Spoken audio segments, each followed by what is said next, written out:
하나님의 그 구속사 중에 이 사도행전 부분은 아주 중요한 부분입니다. 하나님께서 오랫동안 교회에 오신 것이고 또 하나님께서 정하신 때가 되어 시작되었습니다.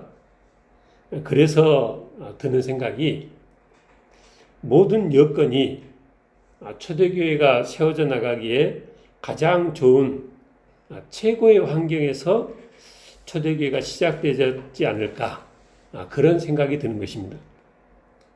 근데 우리가 사도행전을 읽어보면 당시 상황은 이런 우리의 생각과는 정반대였습니다. 핍박이 너무나 심했습니다. 그 절정이 이 새로운 집단의 수장을 십자가형으로 죽인 예수님의 십자가 죽음입니다. 그들의 기대는 우두머리를 죽이면 그를 따르는 무리는 알아서 흩어지고 상황은 마무리될 것으로 기대를 했습니다. 그런데 이 일은 그들이 기대했던 대로 되지 않았습니다. 죽여서 확실히 묻었다고 생각했는데 시간이 지나면서 여기저기서 그 예수가 생전에 말씀하신 대로 다시 살아났다는 말이 들려오는 것입니다. 그래서 무덤을 지키는 병사들을 매수해서 입을 다물게 했고 제자들이 그 죽은 시체를 훔쳐가 놓고 거짓 소문을 퍼뜨리는 것이다. 이렇게 사태를 수습하려고 애를 썼습니다. 그러던 어느 날 오순절날 이 성령 강림 사건을 계기로 많은 사람들이 이전보다 훨씬 더 큰 규모로 예수님을 영접하고 예수님을 따르기 시작했습니다. 사도행전 2장에 보니까 베드로의 설교로 그날의 신도의 수가 3,000이나 되었다 그랬고요. 사도행전 3장에서는 성전 미문의 안전뱅이를 태어나면서부터 한 번도 걸어본 적이 없는 안전뱅이를 베드로가 잡아 일으키니 그 즉시 뛰어서서 걷는 사건이 일어났고 그래서 그 사건으로 더 많은 사람들이 예수를 믿기 시작했습니다. 그래서 대제사장 서기관 바리새인들이 예수를 잡아 죽인 것처럼 예수의 제자들과 그들을 따르는 교인들을 핍박하기 시작했습니다. 4장에 보니까 그 사도들을 잡아서 그 이튿날까지 가두었는데 사도들을 그렇게 잡아 가두었지만 4장 4절에 믿는 자가 많아서 남자의 수가 약 5,000이나 되었다 그랬습니다. 그래서 이 관리들, 장로들, 서기관들이 모여서 대책회의를 했습니다.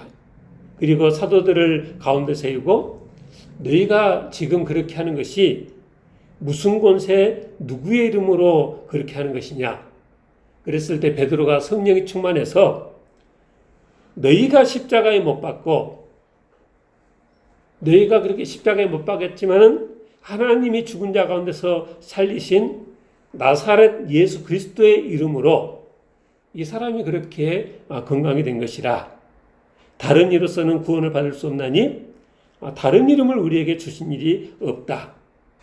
베드로가 담대히 이렇게 대답을 하니까 본래 학문 없는 사람인데 이렇게 담대히 말한 걸 보면서 그들이 비난할 말이 없어서 잠깐 나가라 하고 자기들끼리 의논을 했습니다.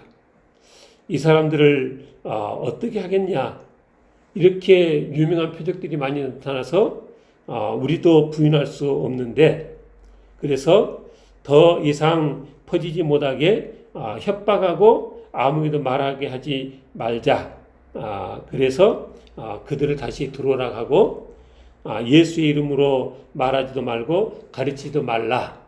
그렇게 명령했는데 그 말에 베드로와 요한이 우리가 하나님 앞에서 너희 말을 듣는 것이 하나님의 말씀을 듣는 것보다 옳은가? 니네들이 판단해봐라. 우리는 보고 들은 것을 말하지 아니할 수 없다. 이렇게 이 답변할 때 그 말에 어떻게 할 방법이 없어서 그냥 이연만 해주고 다시 놓아주었습니다. 그러니까 이 사도들이 이제 성도들에게 가서 그간의 일을 쭉 말하고 이제 온 무리들이 하나님 앞에 기도하는 것이 4장 29절 이하인데 주여 이제도 그들의 위협함을 굽어보시고 또 종들로 하여금 담대히 하나님의 말씀을 전하게 하여 주옵소서. 손을 내밀어 병을 낫게 하옵시고 표적과 기사가 거룩한 종 예수의 이름으로 이루어지게 하옵소서. 그렇게 기도했을 때 성령이 온 무리에게 다시 한번 충만해졌고 그들이 나가서 담대히 하나님의 말씀을 전했다. 그렇게 4장이 마쳐지고 있습니다.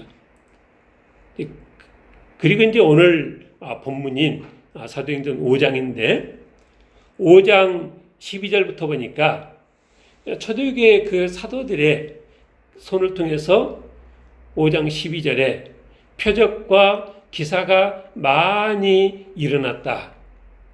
그래서 많은 믿는 사람들이 다 마음을 같이하여 모이고 또 모이지 않는 사람들은 그들과 상종하지는 못해도 그 믿는 사람들을 칭찬했다 그랬습니다. 믿고 죽게 나오는 자가 더 많았는데 남녀의 큰 무리였고 그 당시에 되어진 일을 쓰고 있는데 병든 사람을 메고 거리에 나가 침대와 요위에 누이고 베드로가 지날 때 혹 그의 그림자라도 그에게 덮일까 바라고 예루살렘 부근에 수많은 사람들도 모여 병든 사람, 더러운 귀신에게 괴로움받는 사람을 데리고 와서 다 나음을 얻었다 그랬습니다. 그리고 이제 오늘 본문입니다. 일이 그렇게 되어지니까 17절에 대제사장과 그와 함께 있는 사람 즉 사두개인의 당파가 다 마음에 시기가 가득하여 일어나서 사도들을 잡아다가 옥에 가두었습니다. 근데 옥에 갇혔던 그 사도들이 19절에 보니까 주의 사자가 밤에 옥문을 열고 끌어내어 가서 성전에 서서 이 생명 말씀을 다 백성에게 말하라 그랬습니다. 그러니까 그 당시 대제사장, 사두개인, 바리새인 그 당시 종교 지도자들인데 그들이 싫어해서 사도들을 옥에 가뒀는데 하나님은 그들의 그런 행동을 인정하지 않았다는 거죠. 그래서 밤에 옥문을 열고 끌어내서 가서 하나님의 말씀을 전하게 했습니다. 그래서 다시 새벽에 성전에 들어간 사도들이 하나님의 말씀을 가르쳤는데 이 사실을 모르고 있던 그 이스라엘 족속 원로들이 사도들을 신문하기 위해서 사도들을 잡아오라 했는데 가서 보니까 아무도 없는 거죠. 가서 보니까 23절에 옥은 든든하게 잠기고 지키는 사람들이 문에 서 있으되 문을 열고 보니까 그 안에는 한 사람도 없더이다 그랬습니다. 그러니까 상황이 성경에서는 더 이상 설명하지 않고 있지만 옥문을 열고 사도들은 다 주의 사자의 인도에 따라서 밖으로 나갔는데 그 간수들이 사도들이 이렇게 지나가는 것을 눈앞에 지나갔는데도 보지 못하게끔 하나님께서 역사를 하셨다는 거죠. 그리고 그 열렸던 옥문은 주의 사자가 또 걸어 잠근 것이다. 이렇게 생각이 되집니다.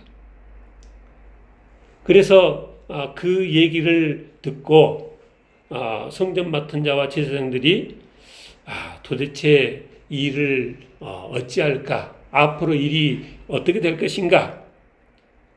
그래서 그 성전에서 가르치는 사도들을 다시 잡아왔지만 백성들 눈 때문에 어떻게 하지를 못하고 이 신문하는 자리에 그렇게 세웠습니다. 우리가 그렇게 가르치지 말라 언급했는데 너희가 온 예루살렘에 너희의 이 가르침으로 왜 가득하게 하느냐? 그랬을 때 29절에 베드로와 사도들이 사람보다 하나님께 순종하는 것이 마땅하니라.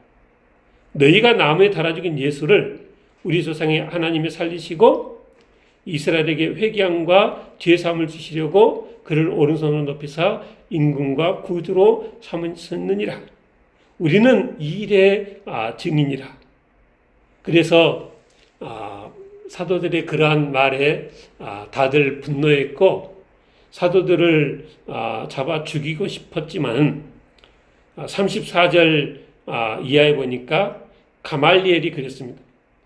우리가 그럴 게 아니라 생각해 봐라.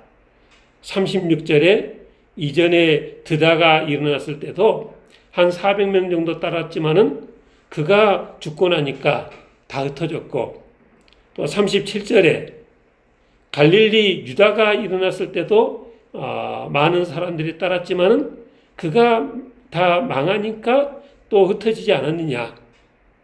그러니까 이들이 하나님께로부터 났으면 39절에 너희가 그들을 무너뜨릴 수 없을 것이고 하나님께로부터 났는데 너희가 그러면 도리어 하나님을 대적하는 자가 되는 것이고 또 하나님께 나지 않았으면 그들도 자연히 그렇게 소멸될 것이니까 우리가 무리해서 그러지 말자. 그래서 그 가말리엘의 말에 40절 그들이 옳게 여겨서 사도들을 채찍질하고 예수의 이름으로 말하는 것을 금하고 풀어놓았을 때 사도들이 어쨌다고요? 예수의 이름을 위해서 능력받는 것에 합당한 자로 이렇게 여기심을 기뻐하면서 공의 앞을 떠났다. 주님의 복음을 전하다가 이런 이 어려움을 겪는 것을 오히려 기뻐하면서 떠났다. 그리고 42절에 그들이 날마다 성전에 있든지 집에 있든지 예수는 그리스도라고 가르치기와 전도하기를 그치지 아니했다 그랬습니다. 그러니까 사도행전에 지금까지 되어진 이야기를 보니까 사도들이 하나님께서 정한 때 시작되어진 이 초대교회가 세워지는 과정이 그렇게 평탄치가 않았다는 것입니다. 날마다 끌려가고 옥에 갇히고 죽을 위험에 처하고 그 속에서 초대교회가 이렇게 시작되어지고 있다는 것입니다.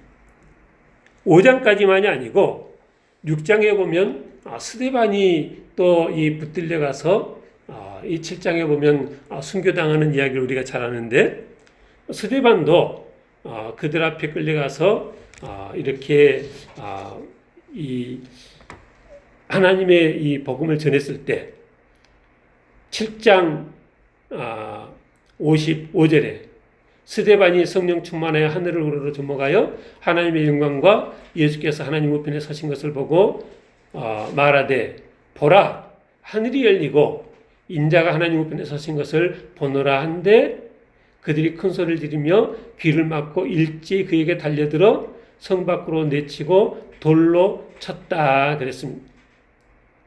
돌로 쳐서 이 스데반이 순교를 당했는데 이 죽어가면서 스데반이 주 예수여 내 영혼을 받으시옵소서 주여 이 죄를 그들에게 돌리지 마옵소서 그러고 죽어갔다는 것입니다.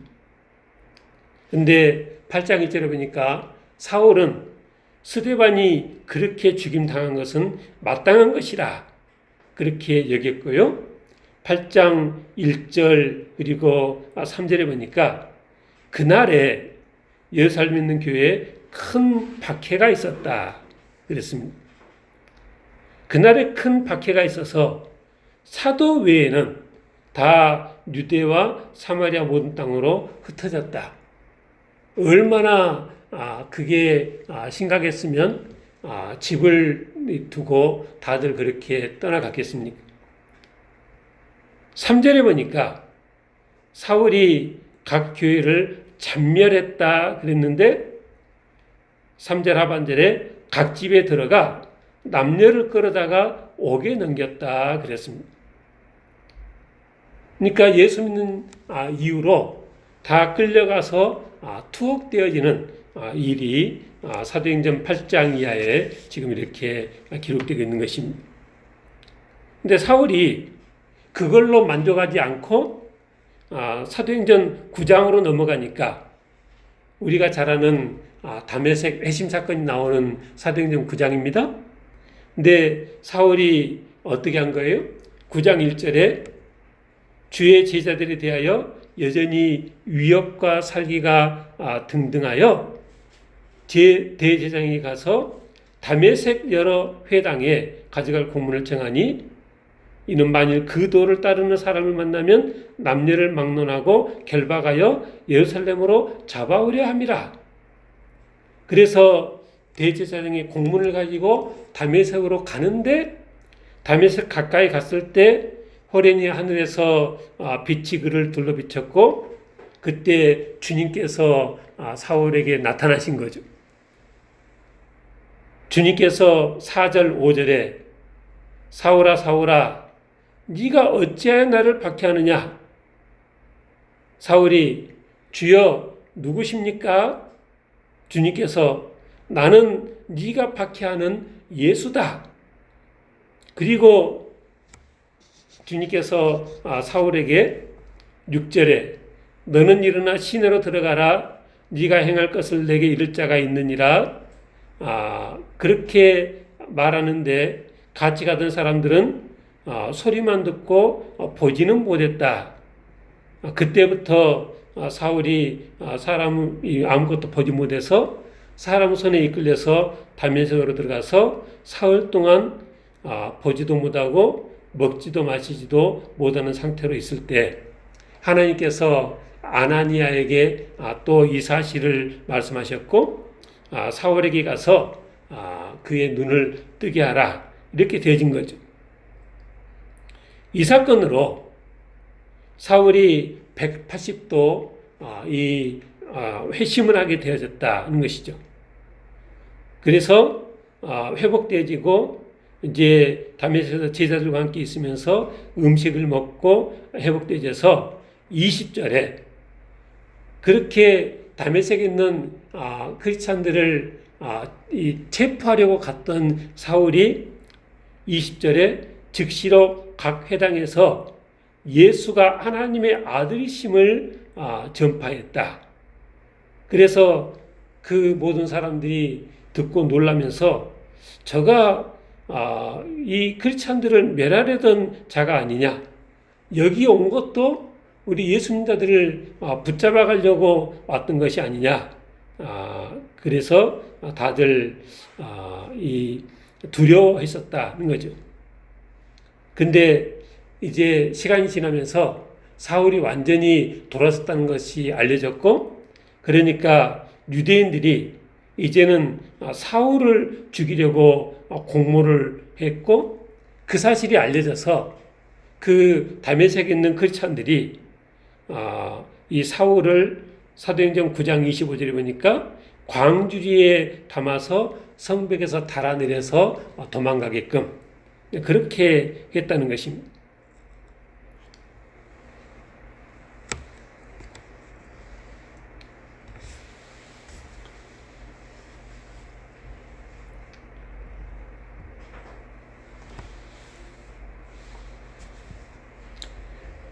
사울이 그러고 나서 이제 예루살렘에 올라가서 사도들과 교제를 하는데 사울이 사울이 어땠던 사람인 걸 아니까 처음에는 두려워했는데 이제 바나바가 가서 그 상황을 쭉 얘기하고 그 같이 교제했는데 이제 예루살렘에 있는 유대인들도 또 사울을 죽이려 했고 그래서 그곳을 피해서 가이사랴로 다소로 이렇게 옮겨져 갔다. 그러니까 사도행전 초대교회 시작하면서부터 쭉 되어지는 이야기가 예수 믿고 예수 그리스도의 복음을 전하는 자들은 계속 이 죽임을 당할 위협 속에서 이 하루하루를 지냈다는 것입니다. 뿐만이 아니라 12장에 보면 헤롯 왕도 그 교회 중에 몇 사람을 죽였는데 요한의 형제 야고보를 죽이니까 유대인들이 대단히 반가워한 거죠. 그러니까 헤롯이 백성들의 반응을 보고 야고보만 죽인 것이 아니라 베드로도 이 옥에 가두어서 죽이려고 했고 그게 우리가 아는 이제 베드로가 그 옥에서 풀려났을 때 로데라는 아이가 이 베드로 선생님 오셨다 이렇게 했던 사건이 사도행전 12장입니다. 그러니까 이게 유대인들만 크리스찬을 박해한 거 아니야 한 것이 아니라 그 당시에 이 권력자들도 크리스찬들을 그렇게 유대인의 마음을 사기 위해서 크리스찬들을 가두고 죽이고 그랬다는 것입니다. 오늘 말씀의 제목이 핍박을 이기는 신앙 됩시다 그랬는데 실은 이 초대교회에 이런 핍박이 있을 것은 주님께서 살아계실 때부터 미리 예고되어졌던 일입니다. 주님께서 그 요한복음 마지막 장에 보면 나타나셔가지고 이 베드로에게 네가 나를 사랑하느냐? 예, 제가 주님을 사랑합니다. 그러니까 내 양을 먹이라. 이 말씀을 3번이나 하셨거든요. 근데 그렇게 말씀하시면서 주님께서 이 베드로에게 대해서 뭐라 하겠냐면 요한복음 21장 18절에 네가 젊어서는 스스로 띠띠고 원하는 곳으로 다닐거니와 늙어서는 내 팔을 벌리리니 남이 내게 띠띠우고 원하지 아니하는 곳으로 데려가리라. 이 말씀을 하시면 베드로가 어떠한 죽음으로 하나님께 영광을 돌릴 것을 가리키심이라라. 남이 내게 띠띠우고 원하지 아니한 곳으로 데려간다. 무슨 얘기예요? 체포당해서 죽임을 당할 것이라. 그런 말인 거죠. 그래서 예수님께서 부활 승천하시기 전에 베드로가 어떻게 죽을 것인가에 대한 말씀을 보니까 그렇게 평안한 죽음이 아니라는 것입니다.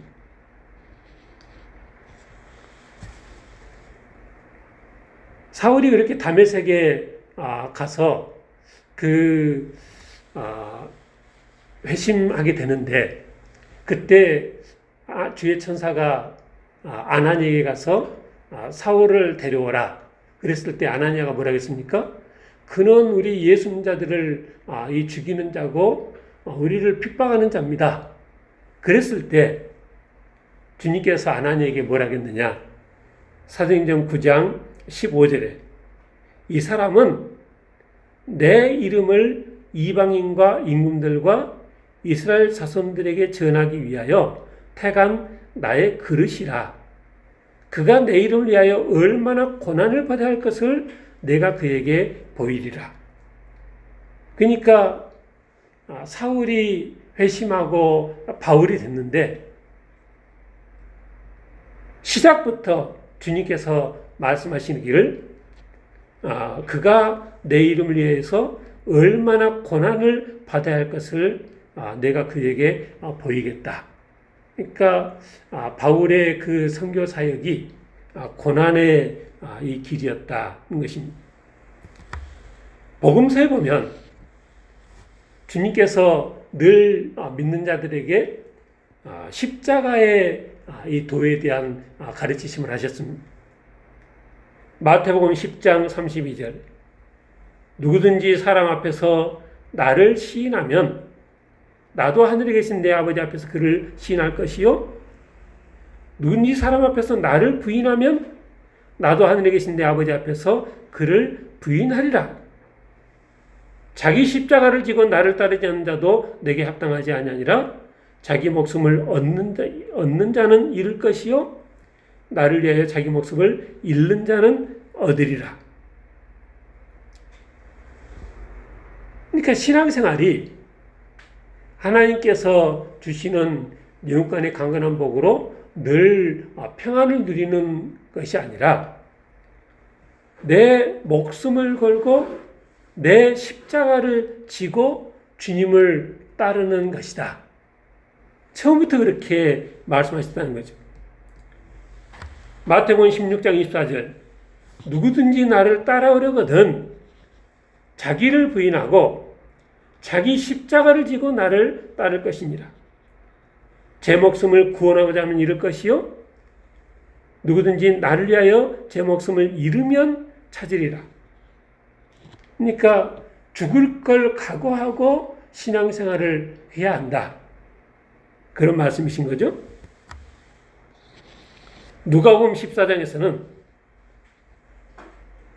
무릇 내게 오는 자가 자기 부모와 처자와 형제와 자매와 더욱이 자기 목숨까지 미워하지 아니하면 능히 내 제자가 되지 못하고 자기 십자가를 지고 나를 따르지 않는 자도 능히 내 제자가 되지 못하리라. 이 말씀 다음에 하신 말씀이 뭐냐면 망대를 세우는데 망대를 준공에까지 얼마나 뭐가 필요할지를 미리 계산하지 않고 일을 시작하면 하다가 말면 오히려 사람들한테 웃음을 살 거니까 망대를 세우기 전에 내가 이거를 준공할 수 있을지 계산을 해봐라. 그런 말인 거죠. 다른 임금과 싸우려 할 때 내가 군사가 1만이고 저쪽 나라가 2만인데 내가 과연 싸워서 이길 수 있을까? 먼저 계산을 해보고 안 되겠으면 싸우지 말고 가서 화친을 청하라. 무슨 얘기예요? 너희가 크리스찬으로 예수를 믿고 신앙생활을 한다는 것이 어떤 것인지 계산을 해보고 그런 결심이 섰을 때, 그런 각오가 섰을 때 시작해야 하는 것이지 그런 각오도 없이 시작했다가 그냥 이 핍박이 오고 어려움이 이게 이 상황이 되어지고 그래서 그냥 이 변절하고 신앙을 버리고 하면 저 사람 그냥 아무 준비도 없이 그렇게 시작했다가 그냥 조금 어려움이 오니까 다 버리고 도망간 사람이다. 이렇게 되어질 거라는 것이죠. 이어서 주님께서 말씀하셨습니다. 이와 같이 너희 중에 누구든지 자기의 모든 소유를 버리지 아니하면 능히 내 제자가 되지 못하리라. 그리고 우리가 잘 아는 그 말씀을 했습니다. 소금이 좋은 것이나 소금도 만일 그 맛을 잃으면 무엇으로 짜게 하리요? 땅에도 거름에도 쓸데없어 내버리느니라. 그러니까 소금도 그 짠맛을 잃으면 아무 쓸모가 없어서 버려지듯이 너희의 그 신앙이라는 것이 내 모든 소유를 버리고 목숨까지도 이 일을 각오를 하지 않으면 그것은 이 짠맛을 잃은 소금처럼 내버려질 그런 신앙밖에 아니다. 그 말씀을 우리 주님께서 하신 것이라는 것입니다. 그래서 우리 신앙이라는 것이 그냥 늘 평안한 중에 그렇게 만사 형통하고 하나님의 복을 누리는 것만이 아니라 처음부터 이렇게 십자가를 지고 따르는 고난의 길이라. 이것을 우리가 기억해야 되겠다는 것입니다. 그렇지만 사도행전을 읽어보면 또 반대로 그런 고난 중에도 하나님의 교회가 점점 부흥하고 이 모이는 수가 점점 늘어났다. 베드로의 설교로 신도의 수가 3,000이나 됐고요. 사람들이 모이기 힘쓰고 모든 것을 서로 통용하고 날마다 모여서 점점 그 수가 늘어났고 모든 사람들이 하나님께 영광 돌리고 백성들은 크리스찬들을 칭송하고 얼마나 사람들이 모여드는지 그 제사장 서기관 바리새인들이 시기가 가득해서 그들을 죽이고 싶어 할 만큼 그렇게 교회가 부흥했다는 것입니다. 사도를 통해서 많은 표적이 일어나니까 베드로가 지나갈 때 그 그림자라도 좀 덮여볼까 많은 사람들이 모여들었고요. 나중에는 제자 수가 더 많아져서 제사장의 무리도 이 도에 복종하게 됐다. 나중에는 이 유대를 넘어서 갈릴리와 사마리아에까지 그리고 룻다에 욥바에 많은 이 그리스도의 복음이 편만하게 되었고 많은 이들이 하나님의 이 모든 이 대진 역사를 지켜봤다는 것입니다. 제가 전도사 시절부터 그 설교하면서 자주 했던 말이 나도 그 주기철 목사, 손양호 목사의 순교했던 것처럼 그런 상황이어서 순교를 할 수 있었으면 참 얼마나 좋았겠는가. 그런 기회가 되어지면 그런 이 핍박을 두려워하지 않고 믿음으로 살다가 그렇게 순교제 그런 이 반열에 오를 수 있으면 참 좋았겠다. 그런 생각을 했는데 물론 귀한 거죠. 근데 그 성지 여행 보면서 카타콤 안에서 생활했던 크리스찬들을 보고 또 오늘 오후에 그 교회 분리 약사의 도나티즘을 보면 그게 그 극심한 핍박 때문에 이제 배신한 자들이 생겨났고 그래서 그 핍박 때 그 배신한 자들 때문에 이제 그들을 용서할 것인가 말 것인가 해서 이렇게 이 교회가 분리되는 그런 일이 있었는데 그러니까 그런 핍박 가운데 믿음을 지키고 산다는 것이 생각같이 그렇게 쉬운 일이 아니다. 그러나 성경을 보니까 그러한 핍박 가운데 성령께서 역사하시니까 놀라운 부흥의 역사가 있더라. 이것입니다. 주님께서 그러셨습니다. 좁은 문으로 들어가라. 멸망으로 인도하는 문은 크고 그 길이 넓고 그리로 들어가는 자가 많고 생명으로 인도하는 문은 좁고 길이 협착하여 찾는 자가 적음이라. 당장은 힘들고 어려워 보이지만 나중에 주님 앞에 섰을 때 부끄럽지 않도록 내게 주어진 십자가를 지고 믿음 지킬 수 있는 우리 모두가 다 되시길 주님 축원합니다. 기도하겠습니다.